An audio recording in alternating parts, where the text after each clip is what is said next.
¿Cómo estás, Tumpa, en radio? Muy buenas tardes. Sí, Gracias. No puedo. Gracias a la gente que está con nosotros acá.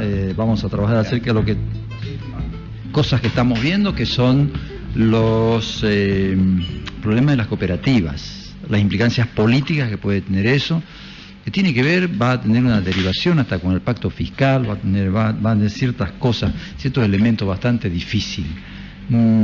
Parece ser que algo se está moviendo fuerte con un sector de la población bastante poderoso, puesto que siempre ha estado en las lides políticas y lo están demostrando en estos días con su capacidad belicosa. Así que el gobierno tiene que ajustarse bastante bien los cinturones, pero que sin duda obviamente merece un análisis de la gente que conoce tanto de la vida política como la vida económica también. Así que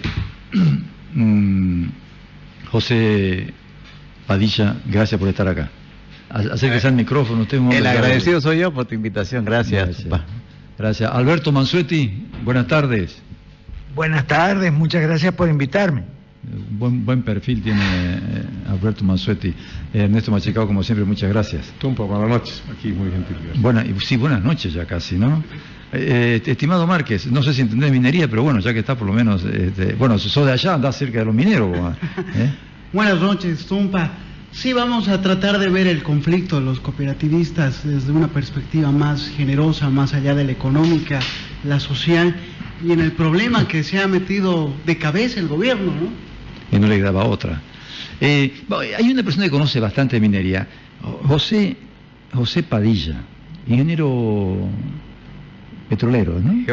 Geólogo, justo, ¿no? ¿Qué problema es este? A explicarle un poco a la gente, porque por lo menos acá no es un tema conocido, y recién que a nivel nacional empieza la gente a tener ciertos conocimientos. Bueno, vemos de que el tema de las cooperativas ha tenido un movimiento cada vez mayor, y una de las cosas importantes que ha hecho el sector cooperativo y ha sido dar la producción cuando los minerales bajaron. Tuvieron la mínima de los minerales, la única que hacían, digamos, minería para vender y vender al exterior los concentrados fueron los cooperativistas. Los únicos, porque claro, ellos no tienen, digamos, costos y ellos siempre vivían para supervivir, porque la minería del cooperativista es para supervivencia, más que para otra cosa, salvo, digamos, ahora, o hace unos par de años atrás, que el oro subió bastante y ellos tuvieron, digamos, la oportunidad, con los precios de los minerales, crecer. Pero lo importante es acá que hay dos aspectos, ¿no? Un aspecto social, ¿no? Y un aspecto socioeconómico que tendría el cooperativismo dentro del país. Son 150.000 cooperativistas que tenemos. Aquí en Santa Cruz hay 150 cooperativas ya en Santa Cruz constituidas a nivel de minería y de otras. ¿Ah, sí? Sí, hay bastantes cooperativas ya en Santa Cruz, en el oriente boliviano, trabajando, digamos, en el tema cooperativo. Muy bien. Entonces, lo importante acá es de que ha salido, digamos, una ley que ellos, inclusive antes que la metan a la Asamblea Plurinacional, los mineros la observaron y también, digamos, la parte de la gente que tienen ellos como representantes, diputados y senadores que tienen los cooperativistas dentro del Parlamento, ¿no? Pero no hubo oídas, digamos, al tema de ellos para dialogar y que lo inviten para poder, en la misma comisión, porque ustedes saben que antes que entre a la Asamblea hay una comisión que evalúa antes de someterla a votación. Entonces, no tuvieron la oportunidad de poder, digamos, poner su punto de vista. Y agarraron y se aprobó, digamos, la ley cooperativa. Y en esa ley cooperativa hay dos elementos que no quieren los cooperativistas. Uno es la sindicalización. La sindicalización. Es que no la pronunciaste bien, la sindicalización. Digamos, de los obreros que ellos tienen, porque los cooperativistas son 20 o 30, pero a veces necesitan, digamos, más mano de obra, contratan gente, pero no quieren que sean sindicalizados, ¿no? No hay y la ley de cooperativas nueva ya permite, digamos, ser sindicato dentro de las cooperativas. Ese es el aspecto. Y el otro aspecto que es fundamental, y yo creo que ahí es donde debe el cooperativismo y el Estado también debe abrir un poquito la cobertura, es en el tema de los contratos de administración minera.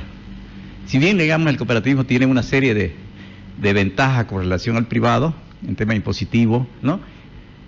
Pero el cooperativista no tiene la cantidad suficiente económica para hacer explotación con tecnología hacen solamente minería artesanal, porque son muchos y van, digamos, a rascar la parte del yacimiento y hacen y venden y concentran. Tienen que hacer contratos con compañías que nacionalmente no son de la nación de acá.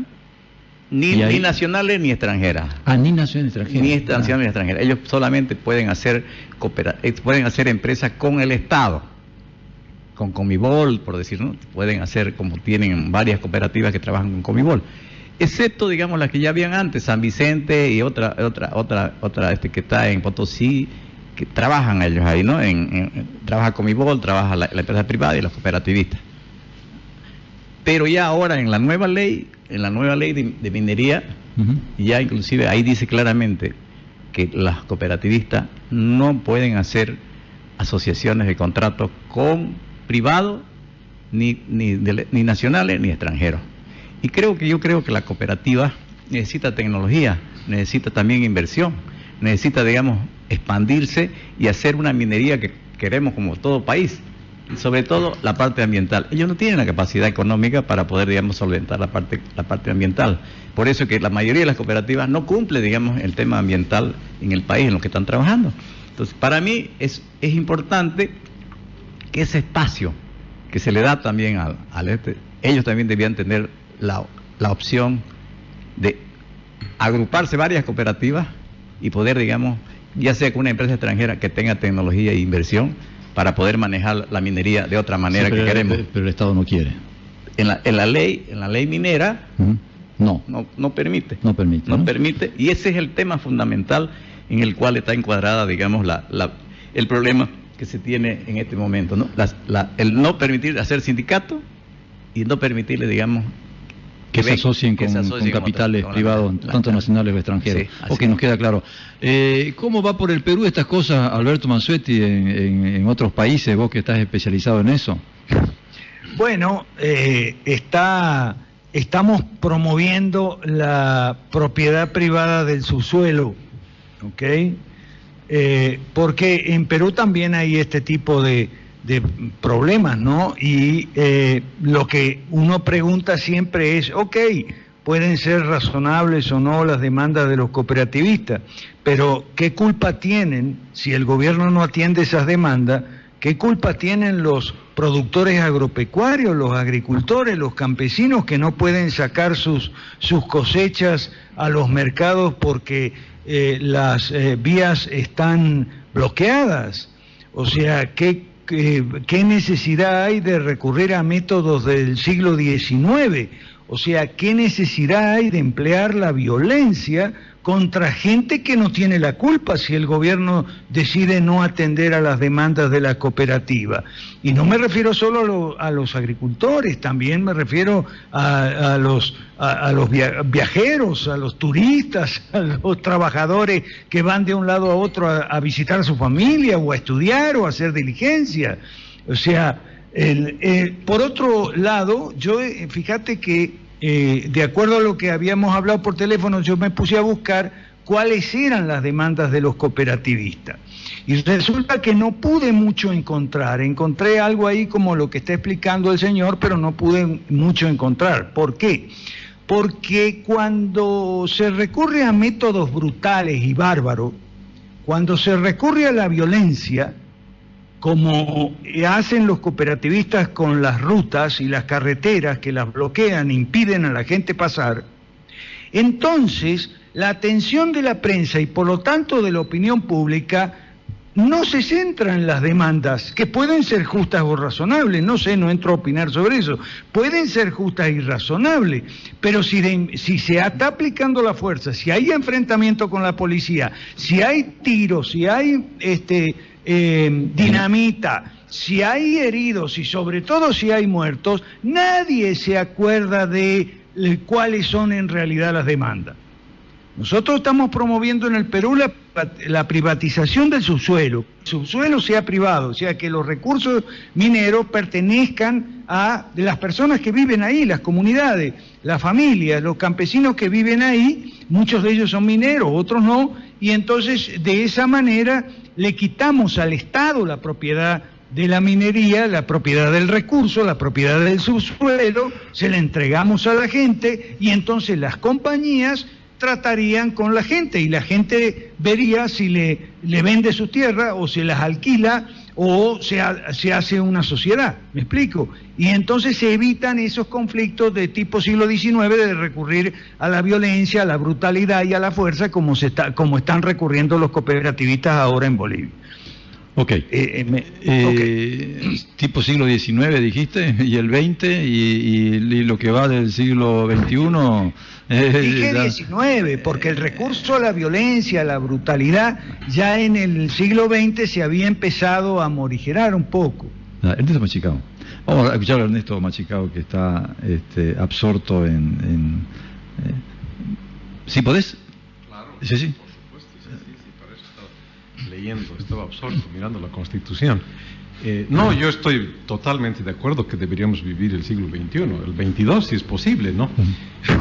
No me quepa duda de que Bolivia debería estar produciendo computadoras y no aceite de soya. Estoy consciente de eso. Sería mejor que seamos exportadores de tecnología de punta, digamos, ¿no? Por supuesto, todos queremos eso.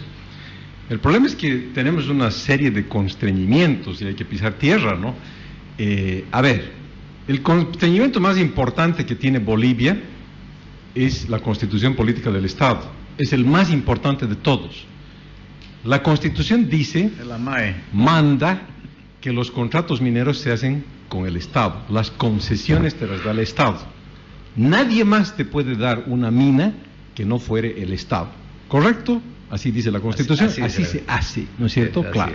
Entonces, hablar de cualquier otro escenario con el que yo estoy de acuerdo, que todo sea privado, que se venda y compren, estoy de acuerdo con todo eso, pero hablar de cualquier otro escenario bajo la Constitución boliviana no tiene sentido, porque ahí ya la discusión adquiere otras características políticas. Aquí mi compañero y amigo y colega es politólogo, ahí ya se habla de política, ¿no?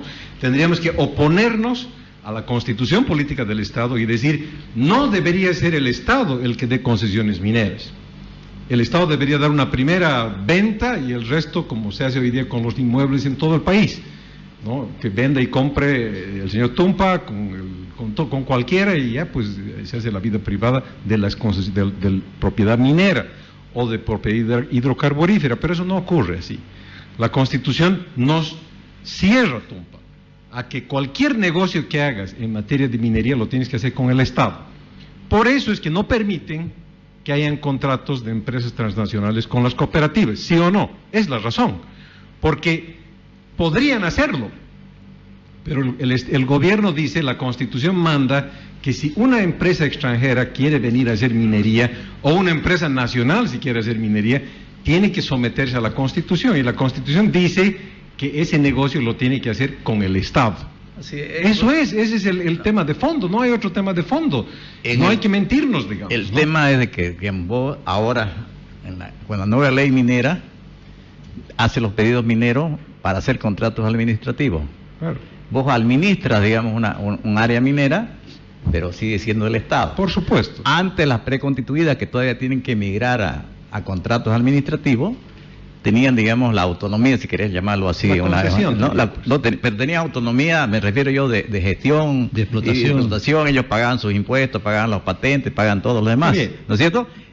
Pero ya la nueva Constitución Política dice que los recursos naturales... Más aún. Ahora, recordemos una cosa, y aquí hay que poner el contexto político también, otra vez, ¿no? El campo minero tiene muchísimas restricciones en un país minero, por excelencia, desde la Revolución del 52, ¿correcto? ¿Por qué? Porque aquí en Bolivia había una minería liberal, había una minería capitalista, ultracapitalista. Patiño, Hogel y Aramayo eran unos capitalistas absolutos, ¿no? Que funcionaban como cualquier minero funciona hoy día en los Estados Unidos o en Sudáfrica, seguro, así funcionaban ellos. Por eso se constituyeron tan grandes empresas en Bolivia que en un momento dado rebasaron al Estado boliviano en su capacidad económica y en su capacidad de manejo político, ¿no? Los presidentes de Bolivia no eran más que empleados indirectos de las empresas mineras. Consecuencia de eso, que no estoy dando un juicio de valor, estoy relatando cómo era la situación, ¿no? Otra cosa es que estoy de acuerdo o no, pero eso no interesa. Así era la situación. Consecuencia de eso, existe un germen en Bolivia que se desarrolla durante mucho tiempo, más de una década, que culmina ese germen con la Revolución de Abril de 1952 y la nacionalización de la minería boliviana el 31 de octubre, por Dios. Y desde que se nacionaliza la minería en Bolivia, se le pone un candado a la minería para que nunca más exista una empresa privada más poderosa que el Estado. Ese es el antecedente más importante en materia de política minera y de economía boliviana, porque ahí se explica el por qué no puede haber minería como la había antes del 52. Esa es la realidad legal en Bolivia. No se puede hablar aquí de hacer negocios mineros como se hacen en Estados Unidos o se hacen en Sudáfrica o en Inglaterra, porque no vivimos esas constituciones, vivimos una constitución que nace producto de una revolución que tenía como objeto destruir a las grandes empresas mineras que manejaban Bolivia y que eran 3 los grandes mineros. Eso nos cierra el paso y hasta el día de hoy, unas épocas más, otras épocas menos, la restricción y el candado ha sido puesto en la Constitución. Y no podemos tener una minería liberal como se quisiera, porque hay un candado. Para cambiar este candado, tenemos que tener una reforma de la Constitución por 2/3 de 60 años ese candado. 60 años tiene el candado. Sí. Tal como mencionaban acá, el problema con los cooperativistas es pues alambicado, ya que los cooperativistas mineros en Bolivia particularmente son economías de enclave ni siquiera relativamente prósperas, no están más pegados a lo que es la idea de la pobreza que a crear una prosperidad económica. Como estaban mencionando... ¿Se refería a las cooperativas? A las cooperativas mineras, sí, ¿no? Sí, pero ahora quieren hacer esa sociedad para salir de eso y el gobierno le sale con esta ley. Claro, pero el problema con la mentalidad es, pues, tal como la mencionaba Ernesto, ¿no? Hasta antes de la revolución del 52 y la nacionalización de las minas como tal, Patiño, que para muchos historiadores post-52 es una especie de demonio y varón del estaño, se ve pues obligado a que sus grandes inversiones y demás se hagan en Inglaterra, debido a que Bolivia todavía, como ahora, se mueve bajo élites oligarcas, ¿no? El hecho de pensar que, me animo a decir que incluso ahora en Bolivia existe una burguesía, es pues un sueño que posiblemente algún día se llegue a dar. Y con estas tradiciones y mitos que hay, ¿no? Por ejemplo, Gabriel René Moreno menciona que cuando se instala la República de Bolivia como tal, se maneja la idea de la gran riqueza del Cerro Rico en Potosí, cosa que cuando se instaura la República como tal, tanto la explotación y demás de Potosí ya ven bajada, va siendo cada vez decreciente, ¿no? Caso totalmente contrario al de México, que empieza una repuntada más que interesante. Entonces, dentro del aspecto de los recursos naturales en Bolivia, vivimos con ciertos mitos de riquezas que pensamos de manera social y convencional de que los grandes imperios e intereses extranjeros van a venir a explotarlos como tal. Y el pedido que tienen actualmente los cooperativistas mineros es que necesitan pues de capitales más allá del suyo y que te puede dar el Estado para por lo menos tener una calidad de vida decente. Alberto mencionaba que hemos llegado a un punto de violencia tal digna del siglo XIX. Y eso es muy entendible y comprensible en Bolivia, ¿no? Porque el hecho de que haya protestas con violencia es un elemento casi folclórico. Es la única forma de que el Estado, que trata de crear una institucionalidad posiblemente muy débil en un país relativamente informal, y es la única forma de hacerse escuchar. Yo creo que la pretensión de las cooperativas de poder tener inversores más allá de lo que ellos pueden encontrar es abrir pues un horizonte y posiblemente tener esa inversión en tecnología que se necesita. Ahora hay que ver hasta qué punto el gobierno va a dar el brazo a torcer y posiblemente olvidando estos mitos que hay y que se han constituido sobre la riqueza que tiene el Estado como tal. Hay que entender que lo más conveniente para cualquier Estado son las ideas liberales que muy pocos se han arraigado en Bolivia, y que actualmente lo que se está pidiendo, y que incluso es paradójico, ¿no?, que los cooperativistas mineros necesitan de gente de afuera o incluso dentro del Estado, necesitan de los privados como tal para mejorar sus condiciones de trabajo. Lo echaron a Goni casualmente por eso, lo mismo ellos dicen, nosotros lo hemos echado a Goni. Exacto. Y están pidiendo lo que Goni traía en este caso. Exactamente. Serán las condiciones diferentes, pero más o menos andaban por el mismo camino. Ellos están derramando sangre para traer imperialistas norteamericanos a explotar las minas. Eso está pasando. Eso está pasando. Mira. Claro, Okay. esa es la realidad. Vamos a ir un pequeño corte y mientras le miramos el perfil, no sé si es bueno o malo, de Mansuetti, volvemos enseguida. Okay. Hola, ¿qué tal? Estamos en el programa Tumpa en radio, estamos viendo las consecuencias de lo que puede ser la minería, las consecuencias para el país. Es un problema económico, pero es un problema sociológico, político y sociológico, ¿no? Porque la forma de plantear la dureza del gobierno nos habla de una forma de ser de la sociedad con la cual nos encontramos, si lo vemos en este contexto y en este tema.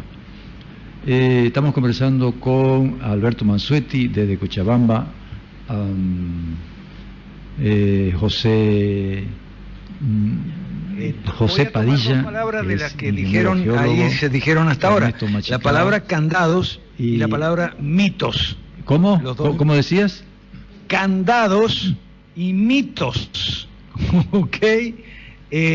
Es cierto que hay una serie de candados, pero los candados más fuertes, y que hay que liberar, hay que abrir esos candados.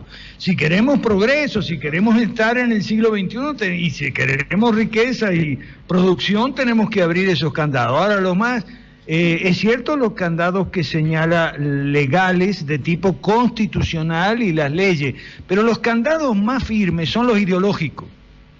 Los mitos, esos son esos candados ideológicos, y yo creo que en Bolivia, y me corrigen si estoy equivocado, en los años 80 y en los 90, los neoliberales en Bolivia, como en otros países de América Latina también, pretendieron hacer algunas reformas, pero sin remover los candados ideológicos, sin hacer un trabajo cultural para remover los mitos, y entonces, y por no decirlo un poco por la fuerza, ¿no? Y entonces los mitos se quedaron ahí, los candados ideológicos se quedaron ahí, y ahora estamos enfrentando esos problemas.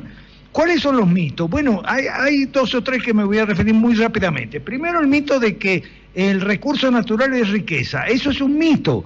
La riqueza se produce, y se produce con recursos naturales, recursos humanos, capital, inversión, etcétera. El recurso natural, en este caso minero, no es riqueza, es una clase de recurso económico de los que entran en una función de producción para hacer riqueza. El segundo mito es el mito de Patiño, el demonio, el capitalismo salvaje, el infierno, las compañías más poderosas que el Estado y los presidentes siervos de las compañías. Ese mito también de origen marxista, Manifiesto Comunista del año 48, hay que abrir ese candado. Ese mito sigue ahí en la cultura, sigue permanente en las universidades, en la prensa, etcétera. Ese mito hay que removerlo. En tercer lugar, el mito de la revolución, ¿no? Sorel, el gran mito de la revolución, que aquí se concretó en el año 52 y se hicieron las expropiaciones, ¿ok? Y los demonios fueron condenados y el Estado quedó entonces de actor superpoderoso, ¿ok? Y puso una cantidad de candados sobre los mecanismos propios y más eficientes para crear riqueza, que son los mecanismos de mercado. ¿Ok? Entonces Alberto, hay que remover el mito de la revolución, y termino con bien, esto. Dentro del mito de la revolución está el mito de los trabajadores y el Estado que representa a los trabajadores, sí, y entonces la protesta de los trabajadores, y eso es lo que genera violencia, eso es lo que genera carreteras bloqueadas, productos agropecuarios que se echan a perder porque no hay transporte, etcétera, etcétera. Hay que remover los mitos. Si no se remueven los mitos, imposible abrir los candados. Yo te entiendo y estoy de acuerdo. Recién me mostraron acá en la pantalla, hay 2 muertos ya de Fencomín. Ya hay 2 muertos. José, entonces, ¿cuál es tu planteo para poder? ¿Tú coincidís con lo que dice Alberto Manzoetti? Sí, eso ha venido, digamos, de la tradición, como bien lo decía Ernesto en el tema, pero también tenemos que ver, la minería ha sido el principal puntal económico del país, ¿no? Ha sido el número 1 durante muchos años, ahora es segundo, ¿no? Tercero es la agropecuaria, ¿no? Pero yo creo que el tema, en el fondo, hay que buscar diálogo y solución. Las soluciones se dan si hay una apertura de gobierno y una apertura de los cooperativistas. Porque para mí, como digo, necesitamos capital y necesitamos tecnología. Cualquiera que sea, digamos, sea para la agricultura, sea para la parte de hidrocarburos, sea para la parte minera, ¿no? Necesitamos tecnología, hidrocarburos y recursos humanos. Entonces, creemos de que si queremos abrir un candado, que es el tema de la tecnología, ¿no? Tenemos que ver la forma que los recursos naturales que tenemos podamos manejarlos de mejor forma. Y la mejor forma de los recursos naturales es con tecnología y recursos humanos y capital de inversiones. Entonces creo que el cooperativismo es completamente artesanal en este momento y no cumple una función social para que vivan los cooperativistas. Pero ¿qué queremos nosotros si estamos viendo el nivel del impacto social que da un recurso natural? Es levantar, digamos, la producción, tener tecnología y buscar soluciones para que la gente, que son 150.000 cooperativistas, multiplicado por 4 son 600.000 personas, ¿no? Que dependen de ese sector. Entonces tenemos que buscarle el mecanismo, y creo que si bien la condición política del Estado, ¿no? Si hemos hecho un referéndum para cambiar, para que vuelva al presidente a ser otra vez presidente, ¿por qué no podemos buscar, no solamente esto? Hay muchas cosas como la justicia y otras cosas que están, digamos, pendientes para poder abrir la constitución política del Estado. Y hay que buscar el mecanismo más justo y sobre todo que el Estado, el boliviano, nosotros vivamos mejor en base a nuestros recursos naturales, pero haciendo inversiones de tecnología y manejando el medio ambiente.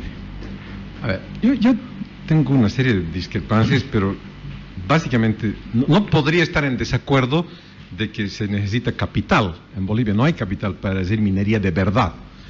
Se necesita tecnología. En Bolivia no hay tecnología, excepto los teléfonos celulares, es la más alta tecnología que hay, el resto no hay. Para minería no hay. Se necesita mejor recursos humanos, por supuesto que sí, ¿no? En Bolivia hay, pero no hay suficientes para hacer una buena explotación. Yo no creo en la tesis de los mitos. Bolivia es el país menos mitológico en eso. Uno de los hombres más ricos de las Américas y del mundo ha sido Patiño. Y no precisó de ningún mito para ser capitalista. O sea, Patiño nació en Cochabamba, era un quechua y nadie le había enseñado. Él no fue a una escuela en Londres para aprender capitalismo bajo la égida de los profesores del London School of Economics o de Oxford. Patiño era un capitalista porque nació capitalista. Y hasta el día de hoy no hay boliviano que haya vencido la riqueza que ha tenido Patiño. De un casi campesino cochabambino, no hay un boliviano que haya alcanzado la riqueza que él ha tenido comparablemente en toda la historia de Bolivia. No existe un capitalista tan grande como Patiño. Y en Latinoamérica es difícil encontrar gente como él, ¿no? Entonces, no hay tales mitos. En Bolivia han habido capitalistas muy grandes y también hay socialistas muy grandes. Entonces, ¿pero qué es lo que ocurre, no? Y aquí me parece que este es el punto, ¿no? El más grande sector capitalista de Bolivia es el sector cocalero. Lo hemos dicho 1000 veces y es la realidad. No soy el único que anda diciendo eso. Lo repiten todos, solo que no entendemos eso. Si aquí hay un sector capitalista, es ese. Entonces no me vengan con la historia de que el presidente de Bolivia es un socialista cerrado en el mito socialista. No lo es. El presidente de Bolivia es un hombre nacido del sector ultracapitalista y él es líder de esos capitalistas. Tan capitalista es que ni les impone impuestos. Ese es el extremo del capitalismo. No se impone ningún tipo de gravamen para que pague el sujeto activo económico. Y en este caso los capitalistas del sector cocalero no pagan nada porque no están sujetos a eso. Entonces, señores, no hay mitos. Lo que hay es un manejo político eficiente, a conveniencia de quien está en el gobierno o de quien quiere seguir ganando elecciones. Ahora, aquí hay una realidad y a mí, por lo menos en lo que me ha tocado vivir, yo he visto algo que en Bolivia es también importante. El único personaje que ha podido cambiar la mentalidad del 52, que le impuso Paz Estenssoro en la revolución del 52 junto con Siles Suazo, el único que ha podido cambiar esa mentalidad, ¿sabe quién ha sido? Paz Estenssoro. Paz cambió a paz. El socialismo del 52 lo cambiaron el 85 con el neoliberalismo del 85 y el 21-060, el mismo que aprobó el socialismo del 52. Exacto, correcto. Paz revocó lo que hizo y aprobó un decreto 21-060 contrario totalmente a la revolución del 52. ¿Por qué? Porque Paz era un ser inteligente. Se dio cuenta que lo que había hecho el 52 no tenía frutos o los frutos que él esperaba que tuviera en aquel momento el 52 y modificó toda la política económica de Bolivia con un decreto supremo que siendo decreto estuvo por encima de la Constitución en muchos casos. Por eso ahora hacen juicios contra esos gobiernos, porque no se cumplieron los contratos mineros, no se cumplieron los contratos petroleros, porque lógico, estaban contra la Constitución, pero ni Paz pudo con esa Constitución, no la pudo cambiar. Como no se la podía cambiar, se hacían contratos sin aprobación congresal, y de eso hoy día hay el fruto de eso son juicios. Ok, eso es aparte. Entonces, ¿a dónde estoy yendo? El que les esté enseñando al presidente actual que necesitamos tecnología, que precisamos de los extranjeros, que precisamos capitales extranjeros, son sus propios congéneres, son sus militantes. El sector cooperativista minero es el sector que le ha dado el sostén al movimiento al socialismo, son sus compañeros de sangre, son compañeros de trinchera, son gente que ha luchado con él. Entonces, ¿quién le está diciendo en este momento a Evo Morales, trae nomás empresas gringas, aunque no lo dicen con ese vocabulario tan llano como yo tengo mi francés, ¿no? Pero traeremos capital, son ellos. Si Evo Morales mañana da brazo a torcer y abre posibilidades para este tipo de innovaciones, seguro que se las hará. Y si le conviene a Evo Morales, va a ser el segundo doctor Paz, porque lo hará. Nadie más puede. ¿Ustedes creen por la Virgen de Copacabana o de Cotoca que el candidato de la oposición, el señor, el cementero, como Samuel Doria Medina, pueda imponer su criterio para modificar la Constitución en este punto? Por supuesto que no, no tiene ningún poder político, no tiene arrastre casi de nadie, él no tiene opciones de hacer cambios políticos, y este es un cambio político. Correcto. El único que puede cambiar la Constitución, el único que puede modificar estas reglas del juego, es quien tiene la mayoría de la votación en Bolivia, y en este momento es el presidente, no hay más. ¿Vos consideras así? O agarrar por donde vos querrás. En ese aspecto tiene razón Ernesto, pero aquí entramos a un problema que es alambicado, como mencionaba al principio, ya que se ve pues que esta idea casi romántica de los movimientos sociales en el poder para llegar a un socialismo, Chantal Mouffe y compañía que te van lanzando, o Enrique Dussel, ¿no? Con estas utopías de grupos, llegan a romperse y posiblemente lleguen a dañar al movimiento al socialismo. ¿A qué me refiero con esto? Ulrich Beck mencionaba que los movimientos sociales son grupos que tienen pedidos meramente particulares, y ahora uno de los grupos más pesados que apoya al partido de gobierno le está pidiendo que haga un cambio a favor de ellos, y tienen la capacidad y la fuerza como para pedirlo, ¿no? A diferencia del grupo de los discapacitados, los cuales incluso han sido interpelados por otro grupo afín al gobierno que decía que desde que está Evo Morales estaban muy bien, que han hecho que se cansen, los han vapuleado, les han echado agua fría. Resulta que con los mineros, los aparatos de coerción del Estado no tienen esa capacidad de hacer lo mismo, no es tan fácil ni es tan cómodo, ¿no? Incluso tanto el ministro Ferreira como el ministro Romero han dicho que hay que respetar los derechos humanos de los policías que cumplen esta labor de mantener orden en el Estado, y al final también son seres humanos. Entonces, esto demuestra que una política estatal llevado en base a movimientos sociales, que son movimientos con pedidos meramente particulares, pueden desquebrajar un partido político, si es que vale el término, como el movimiento al socialismo, porque resulta que quienes tienen más poder de acción son aquellos que van a buscar la hegemonía en el MAS para ir tomando varias medidas a su favor. Y esto es algo que el MAS y los teóricos de los movimientos sociales no lo han pensado, porque nunca han visto que el hombre es un tipo avaro, ¿no? El ser humano llega a niveles de avaricia que no tienen parangón. Un claro ejemplo hasta cinematográfico es el que saca Michael Douglas en Wall Street, ¿no? Donde dice que la avaricia es algo bueno y hay que luchar por ella, y gracias a la avaricia se hacen grandes cambios.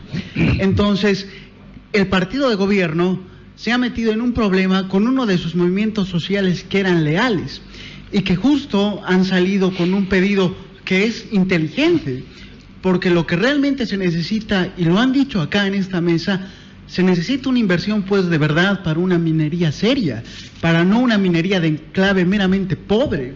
Ya no quiero ir a rascar la bocamina que alguien lo ha dejado alguna vez para ir a sacar las obras que encuentro, irlas a vender y seguir viviendo en ese estado de pobreza y no cambiar tu bienestar, sino ir más allá. Y ese es un pedido coherente. Obviamente va contra la norma, obviamente va contra esos mitos que posiblemente sea la revolución, el socialismo, la propiedad del Estado, pero es pues interesante estas paradojas que te da la vida. Aquellos que se llamaban revolucionarios de izquierda están pidiendo pues que vengan capitales, y capitales fuertes. Están sincerando. Vamos a ir un pequeño corte y vamos enseguida. Cine Center, Monseñor Tumpa en radio.